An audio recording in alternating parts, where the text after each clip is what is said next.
everybody. Thank you so much for watching. We intended for this mock draft to be a live stream during which you could ask us questions. We had some technical issues, so we are recording and we're going to upload this thing, and then you can hit us up in comments and ask us questions. We're so happy that you're here to watch this mock draft with myself and, of course, with my regular guest, Jim McCormick. Hi, Jim. I'm the Fred Jackson of the Harris Football Podcast. I don't know what that means. He hasn't played football in like 10 years, but that's who I am. All right. Well, Fragile Freddie. He wasn't Fragile Freddie. That was Fred Taylor, I think. And even he wasn't that fragile. We are going to do a 12-team full PPR mock draft on Wednesday night, and it's posted also on the YouTube channel. We did a half-point perception league, so if that's your format, you can watch that one as well. I hear from so many people, Jim, that they just like mock drafts. They find them soothing. It's interesting to them. It goes pretty fast. We'll make this one go pretty fast, and they get hopefully some insight. We're brought to you by DraftKings. I'll talk a little more about DraftKings as we get going, but as so often is the case, they sponsor us here on the YouTube channel. We're very appreciative for it. So the way we have it set up, Jim, is that you're going to pick one overall, because we had some requests. People wanted to see a human in one of these mock drafts, pick one overall. And then I'm going to pick 9 overall, which is kind of an interesting spot where we'll see what kind of player falls to me at 9. What are your feelings at 1? A Stanford running back comes to mind. He's interesting, of course, but I think after that, it's receivers for me. Like I'm not one of these guys I don't have Bijan and Brees right behind them. But in a full PPR, I might consider going the receiver route. So, no, I'm talking about your team picking one. Oh, my team picking one. We know who you're doing at 1. What's your feeling about what's going to happen at 24 and 25? Okay, right. On the second turn, the hope would be that the wide receivers, the ones I would want at least one of my choice wide receivers to come back. The hope would be maybe some of these second round running backs help create that, and we'll see how that goes. All right. Well, I think unless I'm forgetting anything, we're pretty much ready to go. So Dave Piper, of course, is alongside us working hard, and he's going to start the draft off, and we're going to get going. So here we go. Jimmy's on the clock. It's not a big mystery what's going to happen there. The mystery is what's going to happen for me when we get to 9. Oh, Brees Hall, I would love for you. No. No. It didn't happen. So, this is why the powers that be, Dave, put me at 9, because it is a tough spot to pick, even though I really like the options that I get coming around the other side when I pick 9. I feel like we're not out of elite players for me on my board that I can go with. On the default board, AJ Brown is the next player. He's my second player on my list in a full PPR. It's close.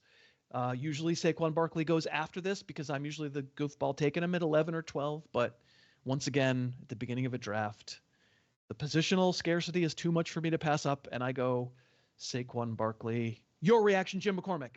Well, I mean, obviously you're a secret Eagles fan, which is wonderful. But it's interesting because there has been some debate over he wasn't efficient last year, this and that. The push is the big question. This idea, can a running back, succeed next to Jalen Hurts? I think there's going to be plenty of opportunities at the goal line. I think they were like 3rd or 4th in the league last year in running back touches in the red zone. So it's not like they didn't have the opportunities. They just weren't very good. So I think it's an upgrade. I don't see why. I understand the interest in fading Barkley. I just wouldn't do it. I'm definitely not fading him. And it comes down to, I kind of like picking it 12, 13 because I can get Barkley then, but clearly I wasn't going to get him coming back around the other way against these stupid bots who steal all of our players. Didn't steal Marvin Harrison from me, though. I'm probably not going to take him there. There's the one clear receiver that I'm going to take here. I took him in the mock with Jake the other night too, I think Jake took him, and I was sympathetic to his cause because there are running backs here that I'd be okay with. I think the default person here would be thinking, okay, if it's a running back, if say I had gone AJ Brown instead of Barkley, then Travis Etienne is often the pick here, and I think that's fine. I would list Etienne as my 3rd best player available here. My 2nd best player, I'm not going to mention because he's going to go a lot later. He's not going to come back around to me, but I would potentially take him. But I'm going to take my highest receiver on the board, and it's It's scary, but as I said with Jake, okay, maybe worst case scenario, we have the Puka Nacua Cooper Cup rank wrong. We have him ranked the wrong way. But like, what's really as long as he's healthy, what's really the downside of Puka? Even if he's behind Cooper Cup and we got it all wrong, and Cup should be the one going in the second round and Puka should be the one going in the fourth round. Like, what's the nightmare? 1107?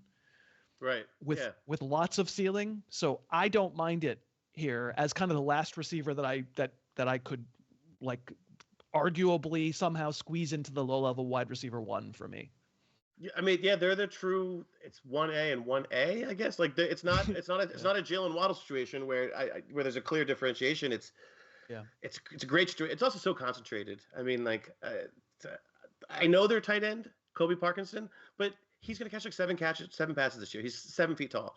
I do like that pick, considering that I'm up, right? Yes, you are. I'm up. So in this case, I'm going to do the rare. I usually go if I've been in a situation, which I have been before. In Scott Fishbowl, I was here and I went receiver on this turn. I'm not going to do that. I'm going to. Can I ask you a question just to square the circle on something you said right when we started? What would have been the receiver you were hoping was going to get to you? Did he? I was hoping that maybe Drake London slipped a little bit. Got it. In this format he didn't, but for example in a Yahoo, I think his ADP is like 28, so that would be more realistic. But I'm going to take ATN here. I don't buy the Tank Bigsby isn't is fine. Like the plan was for him to have a role anyway. I think we get scared of this stuff like Kyron Williams, as if there's another. Every team has more than one running back, guys. That's right. so don't run away from he's returning punts. He returned punts last year. Like it's okay. Now, more importantly, I have another pick here. Yep. I'm going to go with my wide receiver, the best wide receiver on my board here, which would be Nico Collins. I know Ayuk's there. He just signed. We haven't talked about that, but I'm taking Nico. I understand. It's just that I think he is the alpha there. I think I know you're a Diggs guy. I think there's enough for everybody to eat there, so I'm good with it.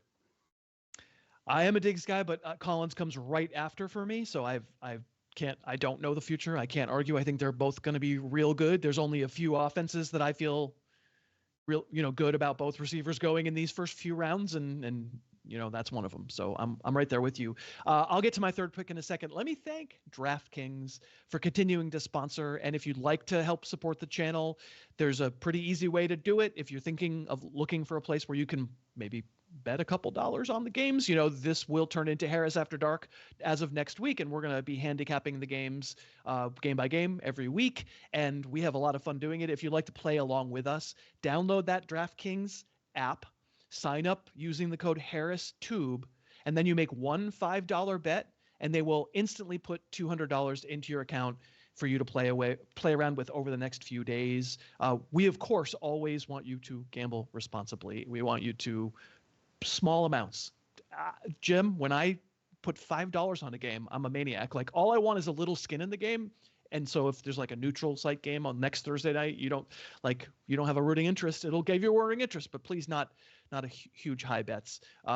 We love DraftKings. We really do thank them for continuing to support the channel. The reason they do is because so many of you support them via us. So remember, get that DraftKings app and sign up using the code HarrisTube, all one word, and you'll get $200 in bonus bets with a $5 bet. Thank you to DraftKings. Okay, so one of the running backs made it through. So I'm once again going highest on my board and not worrying about position. For me, that's usually a theme of my first 1, 2, 3, maybe even 4 rounds. I don't freak out about, wow, I need to make sure I have another receiver here. I want to take the best player available on my board. And for me, the best player on my board is maybe not everybody else's. It is, in fact, Joe Mixon. Joseph, good old Joe. Joseph Mixon. So we're all buying pieces of the Houston offense. What's funny is the next highest player on my board would have been Stephon Diggs, and I probably wouldn't have taken both Mixon and Diggs on the same team, even though they are both flag players. But in fact, the 12th pick, you can see how Diggs is rising a little bit, maybe in the ADP in general. So I get to this now. I've gone running back, wide receiver, running back. Do I feel some pressure maybe to go wide receiver. It's very close for me between a running back. But again, the running back that I'm considering is not someone that most people consider. So I will go. I'll break the tie in honor of the wide receiver. Michael Pittman to me is the living embodiment of a number 2 fantasy receiver, and I feel pretty good about him. You missed on your Eagle, Devontae Smith. Yeah, I ate some crow last year. I think I had him in my Film Zeros, Michael Pittman, right? And he was just like, no, I think you're thinking about my dad. So I'm going to go back here on this one. This is a player that I just kind of irrationally like. You've discussed him in terms of his big playability. He also has competition, though. But again, I think that's baked into the price. I'm taking Ken Walker.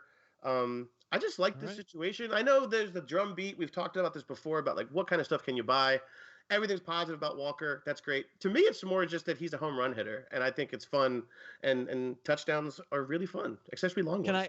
Can I ask you a roster construction question? Because for the folks who were interested in what you would do after the 1 pick, once you got to 24, 25, they're looking at your build, as they say, and they're saying, Jim, you've taken 3 running backs and 1 wide receiver. What the heck, man? Yeah. There's not a name for this. It's called my draft. You pick the players you like the most. That's your point. Yeah, it's Hero Jim draft. And it's working out for me. Now, look, this is interesting because it's stacked with tight end right now, the board. It's tempting to a degree. But you know what? I'm actually going to take a player who I think is a little bit underrated right now, especially because his buddy is kind of not practicing. And I'm going to take T. Higgins. Seems a little aggressive, but again, I love these big X vertical guys, and he's my friend. His name's T. Name is T. 4 tight ends just went there. Would I have considered one of them? I don't think I would have, because again, I'm my own ranks, the ranks that you find at harrisfootball.com, they're just not going to be in alignment with default ranks on a fantasy platform. So I just am going to have guys the bots aren't going to take, and maybe people won't take in your draft either. So even though cousin Josh is about to scoop crap on him on Friday's podcast, I just Keenan Allen rarely does me wrong. So we are truly hitting in this final mock draft, we are truly hitting some Harris favorites here. So I've got 3 receivers. I've got 2 running backs. If you need justification, Keenan Allen typically doesn't go this high. How dare you in the 5th round? I get it. It's not where conventional wisdom is. Like, hit me down in the comments and smack me around. You don't believe. I just do. I just think that he's good value as your 3rd receiver. You're buying the dip. Now, yeah, Burrow might have been my pick there. I do sometimes take Burrow in the 6th. I think him going after Anthony Richardson is wrong, and we'll see if that turns out to be a good call or bad call. I don't have any tight ends anywhere close to this neighborhood, so clearly we're waiting on tight end again, Dave. We're getting another fun episode of how long will Harris wait on tight end. I don't really want any of the quarterbacks now either, so we're just going to be firing a flex, I suppose, and it's going to be Christian Kirk. Full PPR, give me Christian Kirk. Is he a captain on the team? Because that would be pretty cool if he was. Captain Kirk. That would be cool. What I do is explain jokes to people. That's what I do. He does, yeah. I see, and as is fitting, most of my jokes are like 40 years old, which is nice. So I'm again team build position here, very running back heavy build. I'm going to go for a guy who is a riser right now. He's getting some hype. It's the inverse of your pick, which was usually Hard Knocks elevates everybody, the beautiful slow motion spiral. But I guess is like Keenan Allen eating brisket or something in slow mo on Hard Knocks, because everybody thinks he's different. He's Keenan Allen, but I'm going to take his friend Rome Odunze. I know it seems early. I think he's going to be a big part of that offense. He's the downfield threat, I think, other than obviously DJ Moore, who's wonderful, but I think the body and the broken play stuff and Hard Knocks, they sold me. I don't care. They sold me. I'm in. All right. What's next? So next, again, quarterback would be a consider. I actually like Kyler Murray this year. Calamari is how Philadelphia people say it. Kyler, yeah, Murray. Also a reason that the Eagles were banned from drafting Puka Nakua, because it would be like, yeah, Puka Nakua. It would be really bad. But I'm going to make my move here.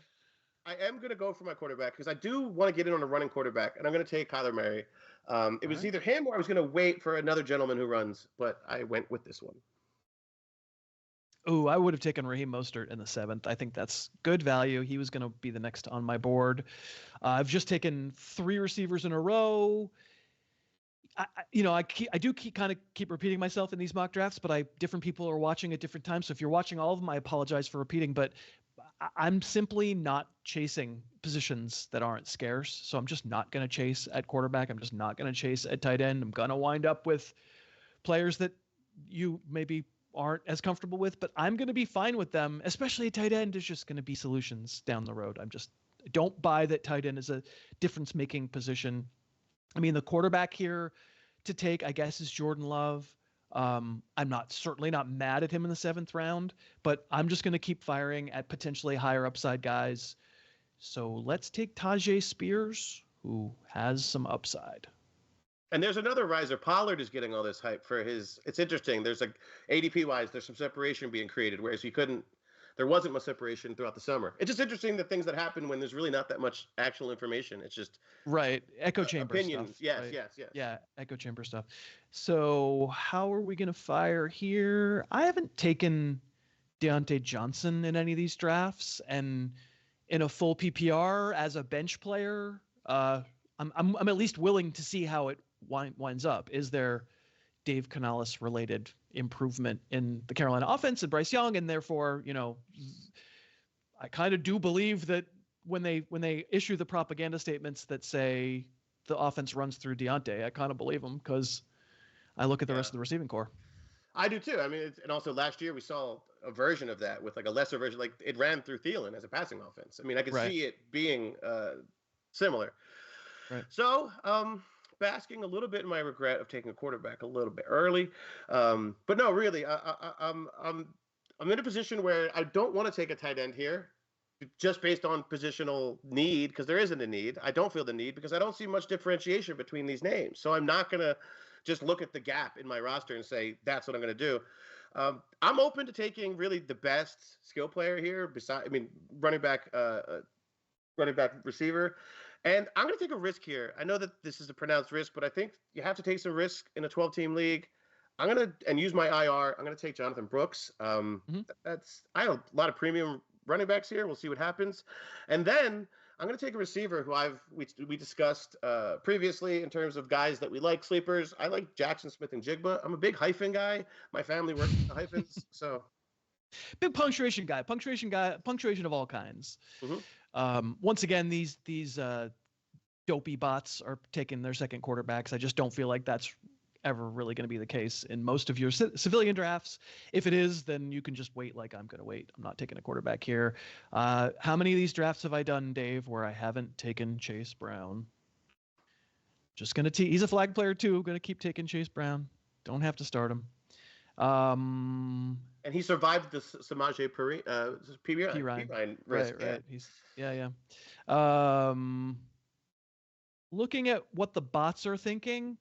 Sure. How many times have I taken TJ Hawkinson in this freaking mock drafts? The bots were about to triple up on tight ends, so I'll do my Hawkinson move here.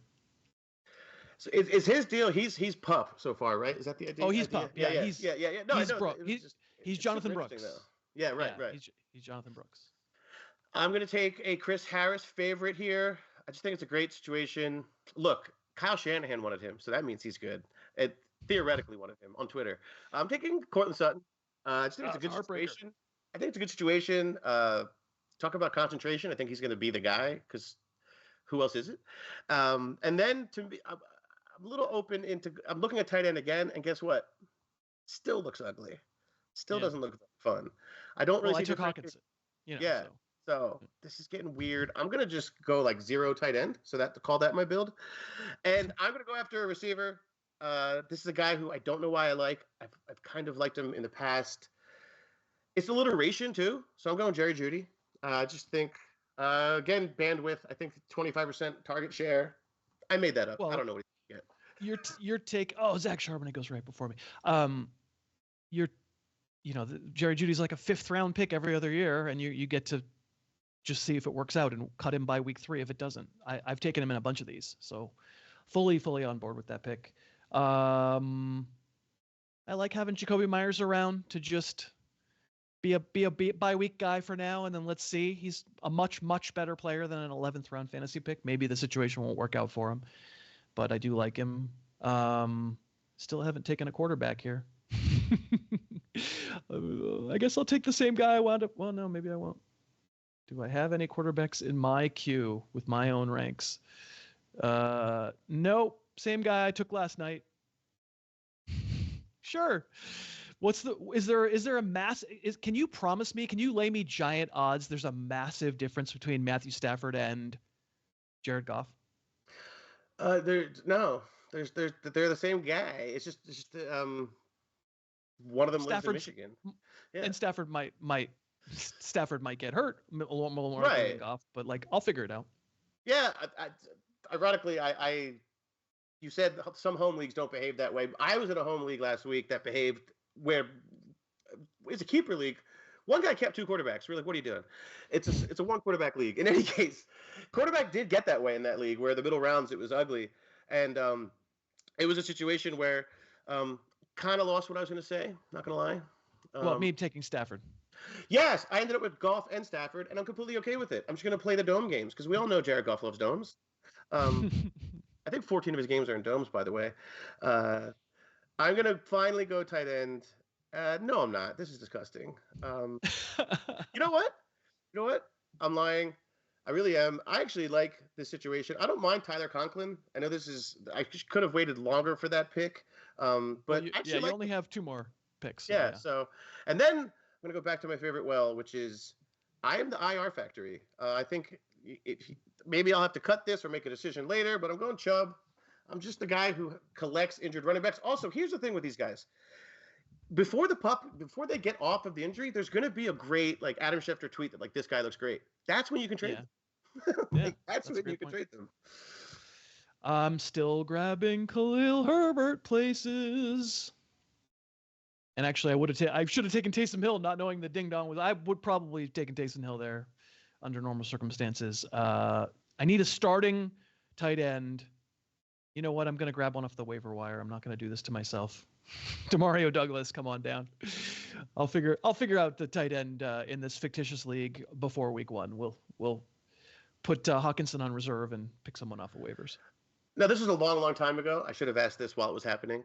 But I've heard some people like not fade McCaffrey, but say that like their rankings tightened a little bit because the Trent Williams thing or the Discord, whatever potential disc, like whatever the funk is in San Francisco, which there isn't. It seems like they're fine.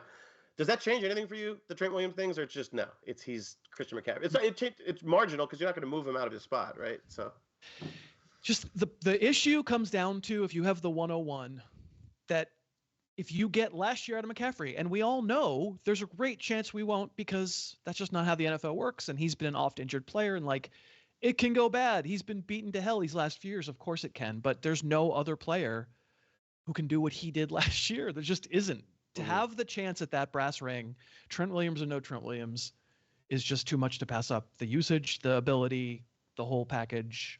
I can't see a single format other than Superflex that I would ever consider another player. Yeah, I can see that. Because like the extreme snap guys, they're all based usually Kyron Williams last year. That's all like something the teams don't want to do. They actively want to do this with McCaffrey. So yeah, I mean I drafted him, so I agree.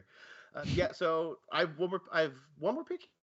Here are 2 more picks. This is it. Ray Davis, great name. Sounds like a jazz artist. Beautiful. And then that's it. You're done. I have one more pick. That's it. That's it. Best team ever. I already won the league. I won the league already. I just got an email. So who would have been your 15th rounder if you'd been given one? If I'd been given one, you were about to say a different name. People were you're leaving them hanging. Yeah. Did you have a name in mind? Yeah, I actually do. I like Roman Wilson. I know it sounds crazy, but like there's nobody like I thought he was great in college. Call this a crutch argument. It probably is. I just think the Steelers are sneaky good at this receiver thing, and I thought he's very Hines-Wardy in college. I just like him. He's a free Twilight pick, and there's nobody drafting any other receivers on that team. So, yeah. Right. Well, other than Pickens, I meant past Pickens on the depth chart. It's a void. So, Let me go for it. All right, so now we're looking at your full team, and you look back on having done 3 running backs in the first 4 rounds. It was really 3 in the first 5 because Walker and Higgins were back to back. So any regrets over 3 running backs in your top 5? No. I like how that went, honestly.